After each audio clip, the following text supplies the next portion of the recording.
সাউদ আক্তার, তুমি বলো তো যে সেন্টেন্সের বাংলা অর্থ কি? বাক্য।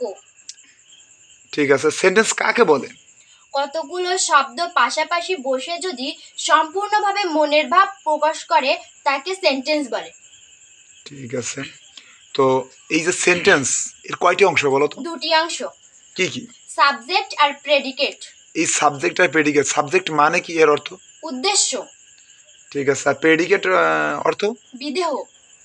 তুমি কি আমরা সংক্ষেপে বুঝবা যে এই যে সাবজেক্ট মানে উদ্দেশ্য, সাবজেক্ট বলতে আমরা কি বুঝি? যাকে উদ্দেশ্য করে কিছু বলা হয়। আর প্রেডিকেট মানে কি? বিদেহ। তাই এই প্রেডিকেটটা বলতে আমরা কি বুঝি? সাবজেক্ট সম্বন্ধে কিছু বলা হয়। অর্থাৎ সাবজেক্ট সম্বন্ধে যা কিছু বলা হয় সেটা হচ্ছে প্রেডিকেট, আর যাকে উদ্দেশ্য করে কিছু বলা হয় সেটা হচ্ছে সাবজেক্ট। মাশাআল্লাহ, অনেক সুন্দর বলেছো। এবারে এই সেন্টেন্স সাধারণত আমরা কয় ভাগে মানে কয় প্রকার বলতে পারি? এটা 5 প্রকার। কি কি বলো তো? Assertive sentence, interrogative sentence, imperative sentence, optative sentence আর এক্সক্লামেটরি সেন্টেন্স। আমি যদি শর্টকাটে তোমার কাছে জেনে নিই যে অ্যাসার্টিভ সেন্টেন্সটা দ্বারা আমরা কি বুঝি বা ইন্টারোগেটিভ সেন্টেন্স দ্বারা কি বুঝি, বলতে পারবা? স্যার, তুমি বলো তো এই যে অ্যাসার্টিভ সেন্টেন্স অর্থাৎ এর বাংলা অর্থ কি, তুমি বলতে পারবে? বিবৃতিমূলক বাক্য। তুমি বলো তো এই অ্যাসার্টিভ সেন্টেন্স আমরা চেনবো কিভাবে?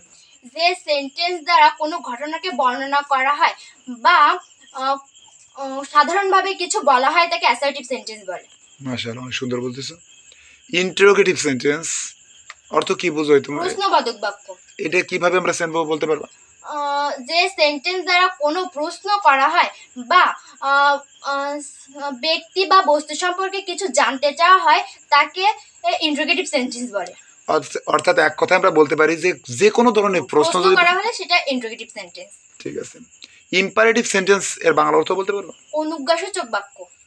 এটা শর্টকাটে বলতে পারবো যে এটা আমরা চেনবো কিভাবে? বা যদি আদেশ, নিষেধ, অনুরোধ, উপদেশ বোঝায় তাহলে অপটেটিভ ইম্পারেটিভ সেন্টেন্স। ঠিক আছে, এরপরে বলো তো অপটেটিভ সেন্টেন্সের বাংলা অর্থ কি? অপটেটিভ সেন্টেন্সের বাংলা অর্থ ইচ্ছা বা প্রার্থনা সূচক বাক্য। ঠিক আছে, এই যে ইচ্ছা বা প্রার্থনা সূচক বাক্য, এটার একটা উদাহরণ দিয়ে আমার বলতে পারবো যে ইচ্ছা বা প্রার্থনা বোঝাবে এরকম? ইচ্ছা বা প্রার্থনা, আমি যদি পাখি হতাম। ঠিক আছে, এরপরে বলো তো এক্সক্লামেটরি সেন্টেন্স এর অর্থ কি? আবেগসূচক বাক্য। ঠিক আছে, একটা উদাহরণ দিতে পারবা? বাহ, পাখিটি কি সুন্দর। আর এই যে এক্সক্লামেটরি সেন্টেন্স শর্টকাটে একটু সংজ্ঞাটা যদি বলতে? এক্সক্লামেটরি সেন্টেন্স যে সেন্টেন্স দ্বারা বক্তার মনের আকর্ষিক আবেগ যেমন আনন্দ, সুখ, দুঃখ, উত্তেজনা ইত্যাদি প্রকাশ পায় তাকে এক্সক্লামেটরি সেন্টেন্স বলে। মাশাআল্লাহ, অনেক সুন্দর হয়েছে তোমার, অনেক সুন্দরভাবে তুমি সেন্টেন্সটা বুঝাইছো। সুপ্রিয় দর্শক, সাউদ আক্তারের পড়া যদি আপনাদের একটু ভালো লেগে থাকে তাহলে অবশ্যই ভিডিওতে একটা লাইক দিবেন, কমেন্ট করে আপনাদের মতামত জানাবেন, আর বন্ধুদের মাঝে শেয়ার করতে একদম ভুলবেন না। আর আমাদের এই শিক্ষামূলক ভিডিও যদি আপনাদের খুব বেশি ভালো লাগে তাহলে আমাদের চ্যানেলটা সাবস্ক্রাইব করে পাশে বেলটিতে ক্লিক করে অল সিলেক্ট করে দেবেন।